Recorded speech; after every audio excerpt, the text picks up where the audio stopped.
Hello, everybody, and welcome to this episode of Mastering Midlife, How to Thrive When the World Asks the Most of You. I am your host, Marc Silverman. Today, I have another Marc on the podcast. I've asked Marc Miller, who's a former IBM executive. He's been with several startups. He was even a high school teacher. But now he is a career design expert. He wrote a cool book called Repurpose Your Career, a practical guide to baby boomers. Let me tell you, if that isn't a title that isn't apropos to our constituency here, it's not even funny. He also writes for a publication called Next Avenue, which is where I found him. And Next Avenue, if you haven't found it, and I'll put the link in the show notes, is a really practical, very focused publication on how do you thrive when the world's asking the most of you. It's very much married to this podcast. Marc, thank you for being on the podcast. Hey, it's great to be here. You know, I've been reading your articles, and a kindred spirit of helping people along the way, and basically in a very precarious time in our lives. You know, when we have kids going to college, when we have elderly parents, when our bodies and our relationships aren't fulfilling what we want them to fulfill, and then our company downsizes and we're not part of that, or just industries start to change, and that's where you come in. You betcha. So the question I want to ask is, why do you care? You're in Mexico now? You could retire, you could be happy, you could be good. Why do you care about our fellow baby boomers? Well, I have been on a journey for about the last 15 years. I left IBM in 2000 after they screwed me on my pension. And I gave them the finger salute and went to work for a successful tech startup. And then on July 11th of 2002, I'm riding my bicycle down the hill with my bike club. I'm going about 25 miles an hour. I turned into a blind turn, and there was a Toyota Corolla going the other direction about the same speed. Our combined speeds when we hit exceeded 50 miles an hour. And at those speeds, you have about a 10% survival rate. Well, I spent 5 days in the trauma center. I tore up a knee, I broke a hip, I dislocated a shoulder, broke a bunch of ribs, broke the clavicle.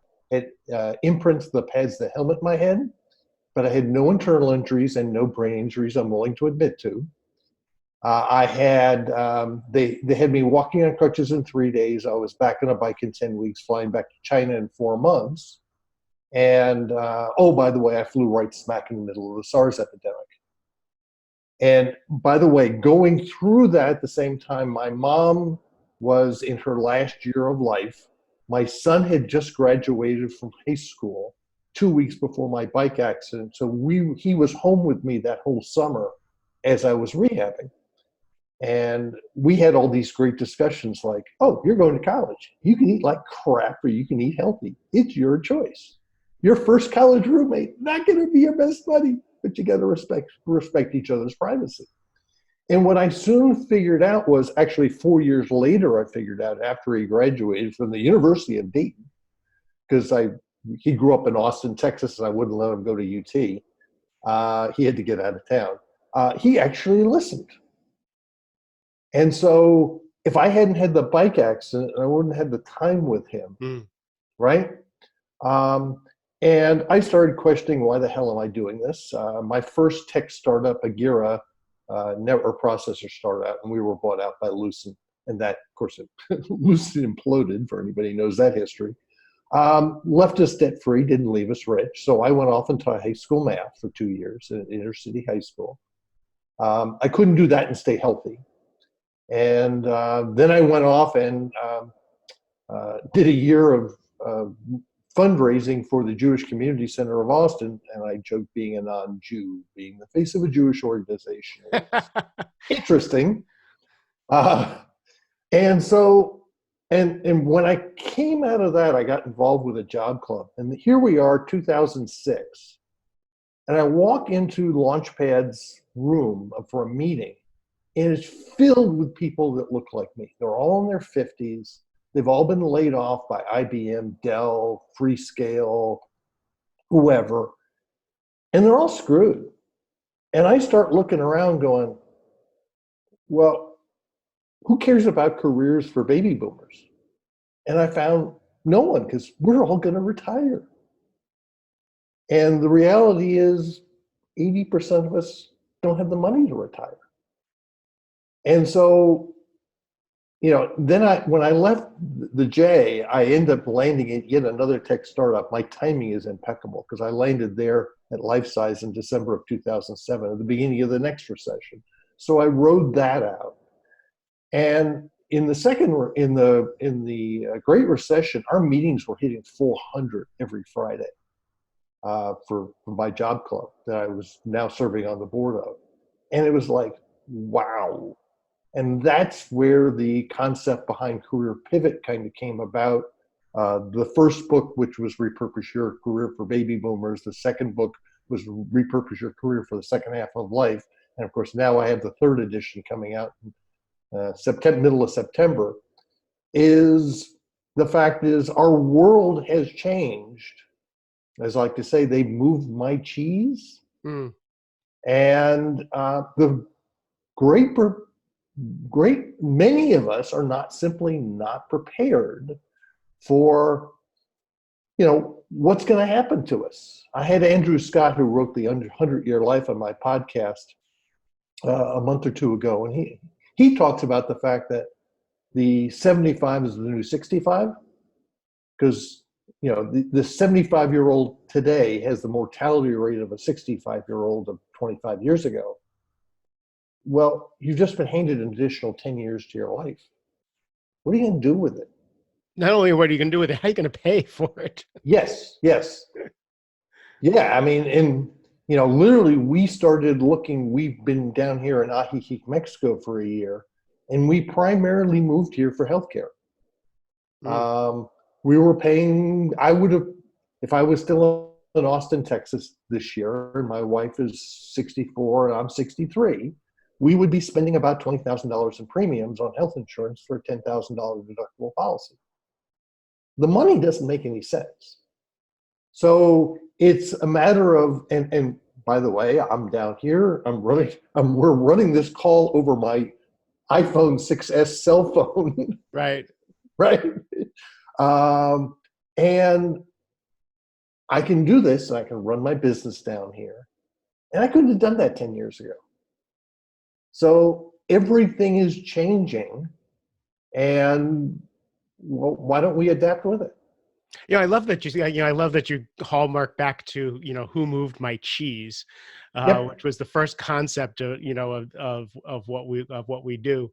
And now what I see is people who are quite a bit younger than us are used to their cheese being moved every 5 minutes. When I was in tech startup, we had a 2 to 4 year life cycle in our jobs, and we kept chasing the bigger commission check. So we got more used to moving our own cheese. And now it's now the cheese isn't even sitting on a table. The cheese is sitting on something that's, so dynamic. I talked to a colleague who is a Vistage chair. Vistage is a group of CEOs. It's a mastermind where CEOs can go not be alone, right? And he talks about the fact that when he first started, the conversation was one thing. Now the conversation is technology is moving so fast, business is moving so fast, everything is changing so fast that these CEOs have to figure out how to be much more nimble than they used to before. So when you're saying, what I hear you saying is that you're addressing people whose cheese may not have moved much, and then all of a sudden it's seismic. Yeah, I like to say I was raised to be an employee, to go work for a father-like company that would take care of me. And after 30 or 40 years, I would ride off into the sunset and retire. Well, that didn't happen. And you're correct in the fact that we are, number one, we're living longer. So therefore, the expectations of what life will look like is different. Many of us, I'm in the unique situation, born in the mid-1950s. My mom was almost 40 when I was born.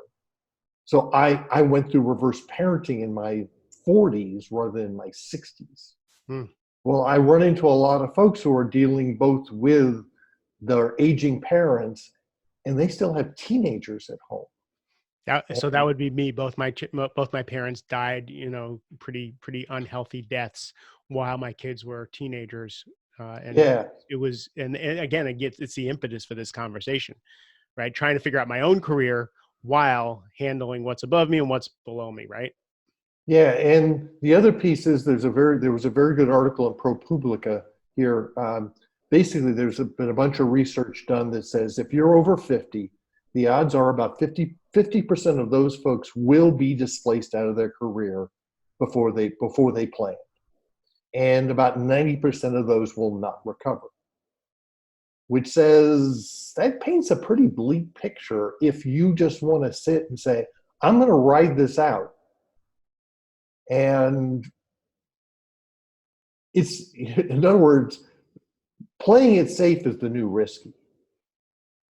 And so therefore, what are you going to do? What's your plan B? And Great. So, most so, of, so let's make this real. Tell me some of the conversations. Where are the conversations leading now? Who are you talking to? well, What are the questions they're asking you? sure. I'll use the example. I've got an online community now as part of Career Pivot, and one of the things is getting people to reshape their mindsets. And that may very well be, while I am currently employed by some big corporate employer, what do I want to do in 10 years? Um, I was on and this is a matter of planning. If I want to work into my 70s, I need to plan that in my 50s. Right. And, Because, we're used to hearing that in our 20s and our 30s. Where do you want to be in 10 years? In our 50s, it used to be, where do you want to be in 10 years? On a beach somewhere with a fishing pole in my hand. And now it's, oh, I really need to think about, where do I want to be in my 60s and my 70s? well, one of the key problems, and this is probably most of your listenership can relate to, when most of us started our careers, we became actors, right? We played roles. And we get into those roles and we learn to play them really well. And I mean, what I did for many years, I was a geek that could speak. I got paid a lot of money for that. And it did me really well until I hit my 50s, when suddenly staying in character became exhausting. Because, Great point. right, I can't. And because I became someone who I wasn't. I learned to become an actor and play this role, and I got really good at it. And I'm finally going at some point in time say, I don't want to do this anymore. It's funny because we talk about our physical bodies changing. We talk about circumstances changing and the pressures on the outside. We talk about careers changing. And the thing that I left out was the big seismic change is internally something switches and it doesn't want to play the game anymore. We still need a paycheck. We still need to have health insurance. Otherwise we die in this country. But we don't want to play the game anymore. And the tension for most of the people that I work with is the tension between keeping up the lifestyle and keeping food on the table, getting our kids to college, taking care of all these things, and the tension that the internal whisper, which starts to shout, I believe, is saying, but you can't continue doing this. And how do you shift? Yeah, there's no question that there is this is versus what do I want to do versus what can I do? What will people pay me for? And it's we have these questions of do I want to keep on doing this? And one of the key pieces here is many of us both will want to and need to work into our 70s. So if I suddenly said today, I'm a recovering engineer, and there's a 12-step program for that. If I suddenly say I want to go be a pastry chef, no, I can't do that in one step. No one's going to hire me unless I want to go start my own bakery. And how many people have we all known who've gone into the food service business and think they're going to start a restaurant and don't know what the hell they're doing and have it fail? Is going, I'm going to have to do this incrementally. Maybe I go become an engineer at a bakery. Maybe I incrementally start shifting to where I want to be. So that's where I've got any number of folks in my online community who saying, yeah, I'm looking for a job. I'm 61, 62. I'm going to start a job. But at the same time, I'm going to start the side gig. What the interesting thing that I'm seeing is what many of the folks are telling me is they all want freedom. They want freedom on what they want to work on, how hard they want to work on it, and when they want to work on it, which kind of like sounds like our kids. Well, so the millennials and the Generation Xers, or what I can't even keep track of that, are also, their number one thing is freedom, time off. They want unlimited time off. Well, it's the fact that I'm tired of working for the man. I've reached this point. I mean, my last tech startup, I worked for a sociopath, and I said, I'm not doing that anymore. Right. Right. Sorry, I'm not. I have to thank all the sociopath and bad bosses for my whole client base. And so the idea here is I don't have to do this. So, I have always had choices. I mean, this is one of the things that I remember when I worked for IBM, and I had a guy talking to me and his boss was just a sociopath. And I said, just tell him no. And he says, I can't do that. I said, sure you can. You can always tell everybody no. Oh no, he'll fire me. And how do you know that? That's, by the way, I call that MSU disorder, make stuff up. Right. Right. You can take stuff and replace it with a 4-letter Germanic word. And this, by the way, one of my favorite books is Essentialism by Greg McKeown. The Disciplined Pursuit of Less is learning how to say no and start taking charge of what you are doing. I mean, I've got one guy in my online community who spent his entire career in state and local government doing policy. And what he's doing now is he's working at the Small Business Development Center a few days a week. He is teaching one course online at his local state university, and 3, starting his consulting practice, and we've helped him get his blog up and running. He's got a portfolio of career, now he's 69, 70 years old, that he can control. It's interesting. Most of my clients are now moving towards, and I've kind of helped them. I didn't even know this was a thing until I started helping people moving towards this portfolio career. Right. Not having all your eggs in one basket, spinning a couple of plates that actually float your boat, that actually interest you. Yeah, I mean, I'll use the example. I do multi-generational workshops, and I've kind of stopped doing that because I'm down here in Mexico. But I've got my book, I got my online community. My website gets enough traffic, I get revenue off of that.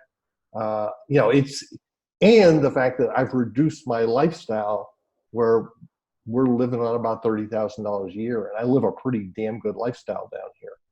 And so it's a matter of balancing choices.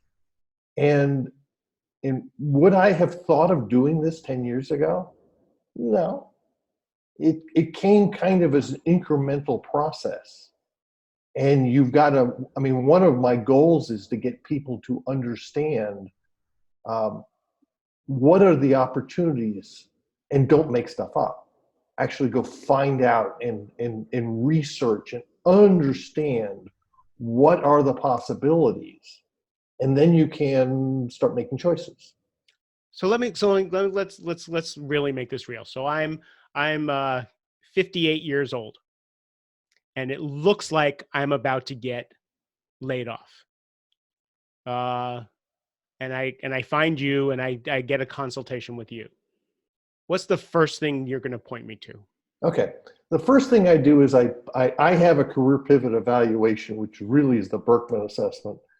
But one of the things I do is I poke you back into your career and get you to see when had things really sucked and when were they really good and why. Because this whole thing, we become actors and we start going, wow, I'm really good at this. I don't want to do it anymore. Well, why? And then start looking at, that's actually, I like that. Right? I'm really good at it, but I don't want to do it anymore. So to actually go internal and see what's changed. Why don't I want to do something I'm good at? Yeah. And by the way, for most of us, it's more important on who we work with and the environment than what we do. Yeah. So go look for that. And one of the things I do is I put you through a process where I get you to reflect, get you to explain who you are, get you to understand how you think, and be able to explain that. If you are going to look for your next job, by the way, it's not going to come by getting on job boards. By the time we hit our 50s, that stuff is totally worthless. It's using your network. More importantly, very likely your weak ties. And weak ties comes from a concept out of Stanford from the 1970s that says the people who you know more marginally are more valuable to you than the people who know you really well. And the reason why is the people who you know marginally know people you don't know. So my classic example is when I went off to teach high school math, my most valuable connector was my chiropractor. I'd been with Michelle at that point. She'd been through 2 calamities with me, and she knew my values, and she knew lots and lots of people. Mark, in one of your situations may very well be your kids, friends, parents. Right. People who, right? They have networks that are completely outside of yours. And learning to be vulnerable. I like to say it's called. I just felt everybody who's on the other end of the speakers shudder. Learning to be vulnerable when you feel the most vulnerable. Right. Well, it's easy to be vulnerable when you feel invincible. It's not so easy to be vulnerable when you actually are. I'll put it this way. I call this asking for air, asking for advice, insights, and recommendations, which means, and by the way, when you ask for advice, it's a compliment. And that means you need to ask for help. Wait, asking for advice, insights, and recommendations. Oh my God, that's so good. That's an acronym that's actually worth listening to. Okay, I actually stole that. That's fine. Can you give credit? No, I don't even know what he was. A guy who came to a national stage. It is now yours.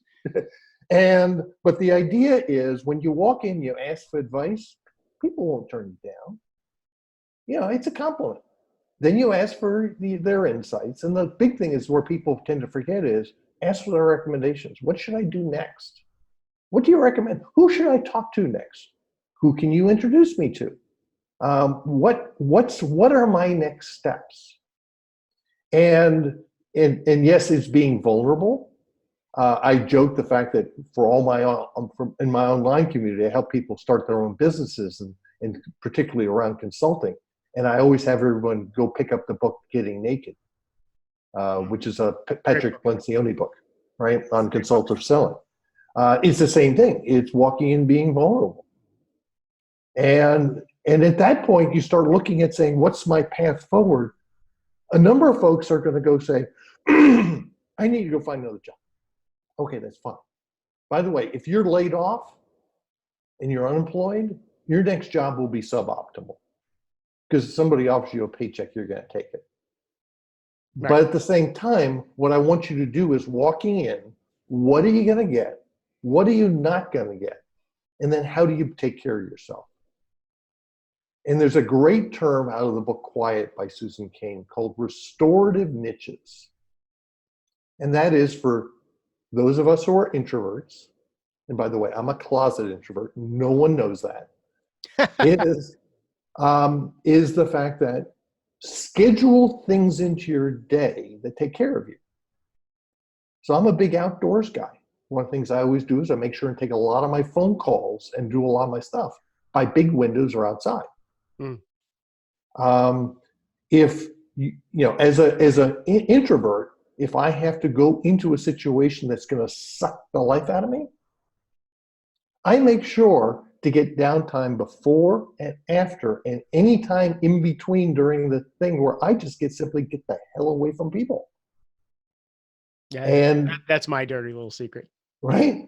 I tell the story about a year and a half ago. I did a workshop for a bank up in Fort Worth, and I was living in Austin at the time. So they wanted me up Saturday morning. I said, no problem. I drove the 2.5 hours up that morning.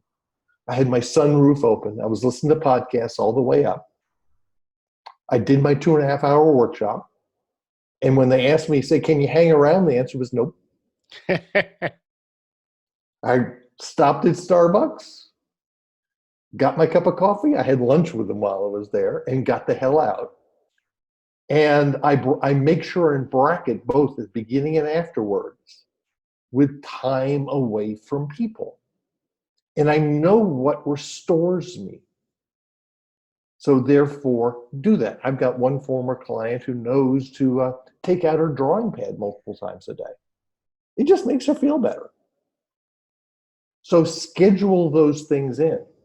And then after I essentially, I do more for people than most psychologists do, is through this reflection process. I then throw them into my online community where you soon discover you're not alone. There are tons of people who are just like you who have the same problem.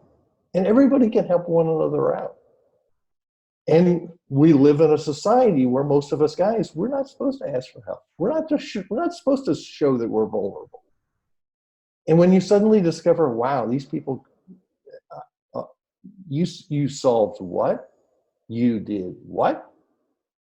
I mean, I use the example, I've been bringing in my buddy Jean LaFay, who's 71, and Jean's just started a fulfillment by Amazon business, where her first product is a pierced earring back, not the earring, but the back, for women with sagging earlobes.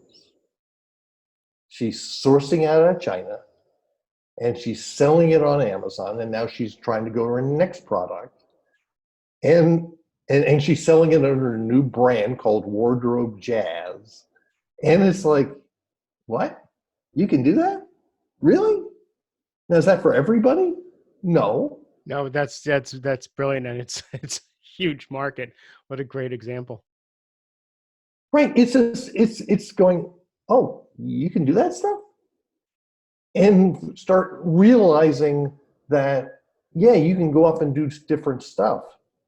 At the same time, when you head off into an endeavor, we grew up in the generation of failure is not an option. If you're a failure, screw up. And of course, you live out in California where fail often, fail fast. I'm actually in Washington, D.C. Okay, you're in D.C. Fail, but don't let anybody notice. Well, it's interesting because I got another Marc Silverman I've been talking to who's out in Silicon Valley, and he's going fail often, fail fast. And we've got this concept of it's okay to fail. At the same time, always have a plan B. Learn from every mistake. And be prepared to measure it and saying, okay, when am I going to make the decision that this is not going to work and let's go try and just do something else? And I've been a professional career changer. I'm on my 7th career and I'm 63. And one of the things I found is the decisions I've made at times to fail fast have been the best decisions I've made. Like I talked about, I went off for a year at the Jewish Community Center to do corporate fundraising. I wanted to try doing nonprofit work. I can't work for a nonprofit. Decision making is way too slow. So you allowed that to be a small bet, failed, moved on. Yes, and I made the decision after 6 months. I said, you know what, this is not going to work. And I made my plan to exit after the fall gala. And I joke, I have a presentation on recovering from career failures. And I use that as an example in the fact that I learned a bunch of stuff from it that I've since used in helping others. I understand how nonprofits and fundraising. Is this in your article called Why 3 Career Failures Were So Good? Yes. Yes. Great. I'll put a link to that. So I'm going to put because I think it's going to be an interesting one. Yeah, it's we screw up. We learn. I now understand nonprofit financing that I wouldn't have gotten by not doing that. I also learned that I can't just make it work. I'm not Jewish. I grew up in an entirely Jewish community. In fact, I'm going back to my 45th high school reunion, and 90% of the people who will show up for my reunion will all be Jewish. So, I grew up, we used to get Rosh Hashanah and Yom Kippur off as school holidays. But I couldn't do that. Right? And so nonetheless, I learned a ton of it from the experience, but I said, you know what, this isn't going to work. Let's move on. And as it turned out, I landed really fast when I quit because number one, I was out networking. Two, I was mentally in a really good place. I was in a really good place. And I suddenly had 3 high-tech offers come back to me like that. And and I'd been out of tech for 4 years. And when you are in a good place, karma acts, right? It's kind of like I tell people, I've been talking to one guy who's really, really stressed out. I said, when you're really, really stressed out, no one's going to hire you. So you've got to figure out how to better take care of yourself. Eating, exercise, patterns, all that stuff that we need to do to take care of ourselves so that we are ourselves. And by the way, when we are in stress, we suck at making decisions. Fight or flight. We either run, hide. We either run, hide, right? That's right. In fact, I wrote a blog post here recently on economic refugees, and I chronicled one of the women that's in my Spanish class, who she hadn't been employed since 2011. She's bounced around all over the place. Finally, decides to move here, and one mistake after another just compounds on itself. And the more she got in stress, the more mistakes she made. Right? And the bad decisions she made. And everything just compounded and compounded and compounded. And it's simply learning the fact that when you're in stress, you got to take care of yourself. Take a deep breath. Well, I can't afford it. I got to hurry up and do it. No, sometimes you actually have to slow down to speed up. And that, for many of us, that's, and sometimes we got to give stuff up. I mean, we've downsized. When we moved here to Mexico, we got rid of all our stuff. I mean, we've gotten rid of, the only thing we've got left is we got a condo back in Austin that we're renting out. And we've got a little bit of a storage room we're going back next month to finish emptying out. And we got rid of almost all our stuff. That's freeing. Right? Yeah, it's the biggest fear most of us have. And when we do it, it's so freeing. Yes. Yeah. Oh no, it's incredibly the freeing experience of when you finally let go. And saying, I don't need my stuff. There's a great George Carlin routine on how our stuff, how we, the whole storage industry is about us storing our stuff. Right. Our cars, our houses, everything to move our stuff. Right. So, Marc, I could talk to you all day, but we got to let people go to work. So where can they find you if they want more of you, if they can't get enough of you? Sure. You can go to careerpivot.com. Just hit the link at top to contact me. If you're interested, Mike, I have Repurpose Your Career, a practical guide for the second half of life, the 3rd edition coming out in September. If you're interested, just simply go to careerpivot.com/RYC. And you'll be directed to, depending on when someone listens or watches this, because we're going to we're rolling it out in the middle of September. And of course, you can always find my podcast, which is Repurpose Your Career, which is the #1 baby boomer podcast. That is so cool. That is so cool.